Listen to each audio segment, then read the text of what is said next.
C'est possible de te former dans le domaine de la santé, peu importe le type de baccalauréat que tu as.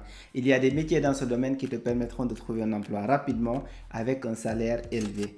Dans cette vidéo, je vais te faire une liste des 3 meilleurs débouchés dans le domaine de la santé, accessibles à tous, peu importe le type de baccalauréat que tu as. Il y a une grosse illusion dans le domaine de la santé qui fait que beaucoup pensent que tous les métiers dans le domaine de la santé te permettront de gagner beaucoup d'argent. C'est vrai qu'il y a des métiers avec lesquels tu peux avoir un salaire élevé, devenir riche, mais aussi à côté, tu as des métiers dans la santé qui te permettent de gagner à peine de quoi vivre, à peine de quoi payer le transport pour aller travailler. Parmi les métiers qui rapportent beaucoup d'argent, il y a les chirurgiens, les médecins généralistes avec un salaire moyen de 7 000 euros par mois qui peut aller jusqu'à 10 000 euros. Les dentistes, pareil, un salaire moyen de 7 000 euros.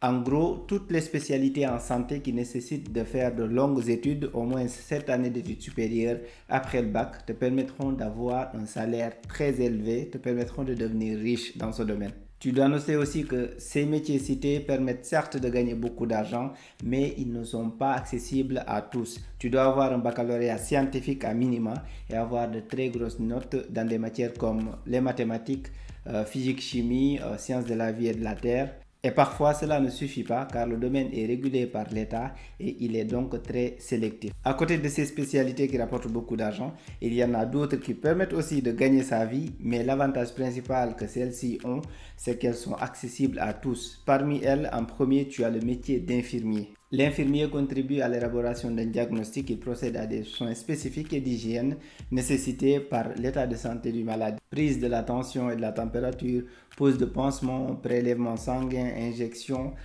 etc.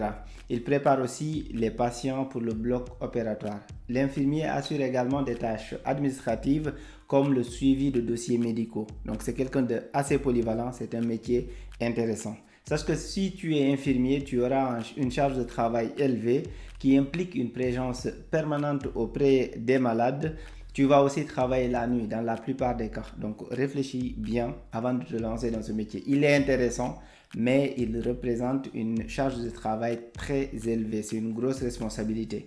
En France, en moyenne, les infirmiers débutants gagnent environ 1 800 euros par mois, alors qu'au Sénégal, pour le même travail, ils sont payés en début de carrière, en moyenne, je dis bien en moyenne, 75 000 francs CFA. C'est environ 120 euros, si je ne dis pas de bêtises, ou moins que ça.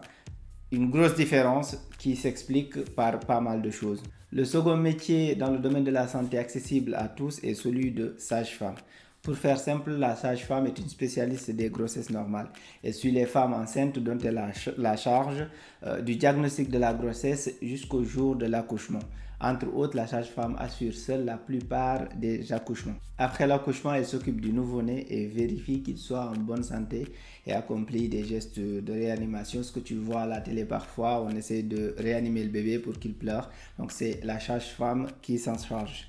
En début de carrière, la sage-femme gagne environ en moyenne 2 000 euros par mois en France, alors qu'au Sénégal, le salaire moyen tourne autour de 100 000 francs CFA pour les débutantes. Là également, une grosse différence. Mais on reviendra sur ce qui explique la différence de salaire entre les deux pays. Le troisième et dernier métier de cette liste est celui d'assistant médical. Il s'agit de toutes ces personnes que tu trouves par exemple dans les cabinets dentaires et qui se charge de mettre en place le matériel, de nettoyer pour faciliter l'intervention du dentiste. Ce sont des assistants médicaux.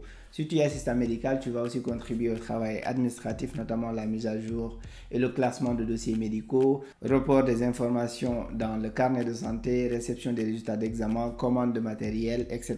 Un peu de tâches administratives à côté de tout ce que tu fais pour le dentiste. Ce métier est également, il a l'avantage d'être accessible à tous, peu importe le type de baccalauréat que tu as. Mais revenons aux différences de salaire. Comme tu l'as remarqué, il y a une très grosse différence entre les salaires pratiqués en France par rapport aux salaires pratiqués au Sénégal, si je prends l'exemple du Sénégal. C'est dommage de voir des métiers aussi importants qui sauvent des vies, mais qui proposent des salaires aussi bas en Afrique.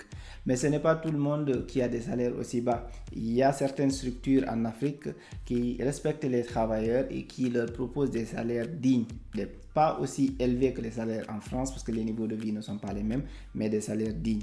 Et si tu veux un bon salaire, tu dois le demander. C'est à toi de négocier ton salaire. Il ne faut pas avoir peur de dire non quand on te propose quelque chose qui ne te convient pas. Certes, en début de carrière, tu peux avoir des salaires bas, mais au fur et à mesure que tu as de l'expérience, il ne faut pas hésiter à demander. Et n'hésite pas à changer de structure si on refuse de t'augmenter. La santé, c'est aussi un excellent moyen de trouver un emploi dans les ONG, car celles-ci, pour la plupart, font dans l'humanitaire. Et qui dit humanitaire, dit assistance médicale. Les ONG recrutent des infirmiers au niveau local et les payent bien. Cependant, ce n'est pas le salaire le vrai problème dans le domaine de la santé, car le vrai problème, c'est qu'il y a beaucoup d'écoles de formation privées dans le domaine de la santé qui ne sont pas reconnues en Afrique et particulièrement au Sénégal. Le diplôme que tu auras après avoir passé des années dans ces établissements ne te servira à rien. J'ai constaté qu'il y a beaucoup d'écoles de formation qui proposent des formations en santé. On ne peut pas avoir autant d'écoles reconnues dans un petit pays. C'est inexplicable. Tu dois être vigilant quand tu vas choisir ton école, vérifier si les diplômes sont reconnus dans le site du CAMES. Tu as juste à taper le nom de l'établissement ainsi que le nom de la formation dans le site du CAMES. Tu pourras savoir si la formation en question est reconnue ou pas. C'est la formation qui est reconnue et non l'école. Donc, il faut taper la formation. Il faut aussi faire la différence entre les métiers de la santé qui nécessitent plusieurs années d'études supérieures.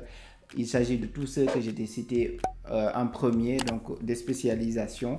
Ceux-là sont très régulés. Tu ne verras pas n'importe quelle école proposer des formations pour ces métiers. Il y a à côté de cela d'autres qui sont accessibles à tous, qui ne nécessitent pas cette année d'études supérieures avec un bac plus 3 ou quelque chose de ce type.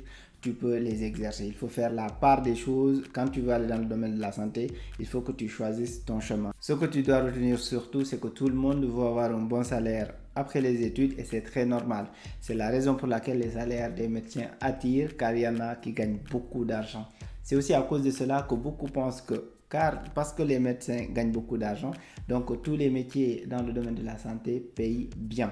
C'est totalement faux. Tous ceux qui travaillent dans le domaine de la santé ne gagnent pas autant d'argent. C'est comme on l'a dit dans les métiers que je t'ai présentés, certains après plusieurs années d'études supérieures ont à peine de quoi payer le transport pour aller travailler. Un salaire de 100 000 francs à Dakar, par exemple, ça ne va pas beaucoup t'aider. Oui, ça va résoudre certaines choses, mais c'est compliqué de vivre avec, surtout pour quelqu'un qui a fait des études supérieures, un bac plus 3 ou un bac plus 5, pour se spécialiser, pour devenir sage-femme, infirmier ou quelque chose comme ça. Donc, si le domaine de la santé t'intéresse, ton objectif ne doit pas seulement être de décrocher un diplôme dans la santé.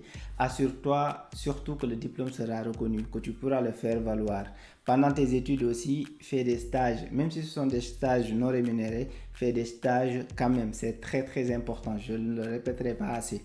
Quand tu vas chercher ton premier boulot, renseigne-toi sur les niveaux de salaire appliqués sur le métier. Et mieux, si tu peux connaître les salaires appliqués dans la structure où tu vas, ça te permettra d'avoir des arguments pour négocier parce que tu auras des repères. Le salaire n'est pas une norme appliquée à tous, c'est à chacun de demander, c'est à chacun de négocier le niveau de salaire qu'il veut.